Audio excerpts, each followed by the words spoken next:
આજે આપણે pituitary tumour વિશે વાત કરશું. પિટ્યુટરી ગ્રંથિ એ મગજનો એવો હિસ્સો છે જેને માસ્ટર ગ્લાન્ડ એટલે કે મહાગ્રંથિ પણ કહેવામાં આવે છે, કારણ કે વિવિધ પ્રકારના હોર્મોન્સ બનાવે છે જે શરીરના ઘણા બધા કાર્યો છે એને નિયંત્રિત કરે છે.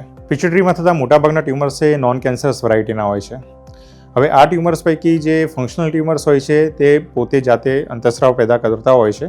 એના કારણે જે દર્દી હોય એમાં વિવિધ પ્રકારના લક્ષણો જેમ કે જાયજન્ટિઝમ, એક્રોમેગાલી, કશિંગ ડિસીઝ, મેલ્સની અંદર વ્યંધત્વ અને ફિમેલ્સની અંદર મેન્સ્ટ્રુઅલ ઇરેગ્યુલરિટીઝ જેવી તકલીફો થતી હોય છે. પણ જો નોન ફંક્શનલ વેરાયટીના હોય તો જનરલી એમાં સાઇઝ વધી જવાના કારણે આંખની નસ પર દબાણ કરે છે અને એના કારણે દેખવાની તકલીફો, ઘણી વખત મગજમાં પાણી ભરાઈ જવું, કાં તો માથામાં દુખાવો કે મગજની અંદર હેમરેજ થવું, એવી બધી તકલીફો સાથે પ્રેઝન્ટ થતા હોય છે.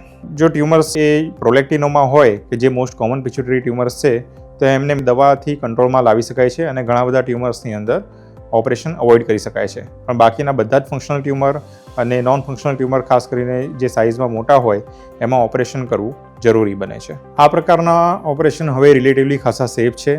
એમને ચેકા વગરની પદ્ધતિથી નાકના રસ્તા દ્વારા દૂરબીન વડે ટ્યુમરને કાઢવામાં આવે છે અને ઓપરેશનના 1 કે 2 અઠવાડિયા પછી દર્દીને રજા આપી શકાય છે અને તે પાછા કામ પર જઈ શકે છે. એટલે હવે આ પ્રકારના જો ટ્યુમર્સ હોય તો એના માટે ગભરાવાની જરૂર નથી. તમારે તુરંત જ સર્જિકલ ન્યુરો ઓન્કોલોજિસ્ટની સલાહ લેવી જોઈએ. Thank you.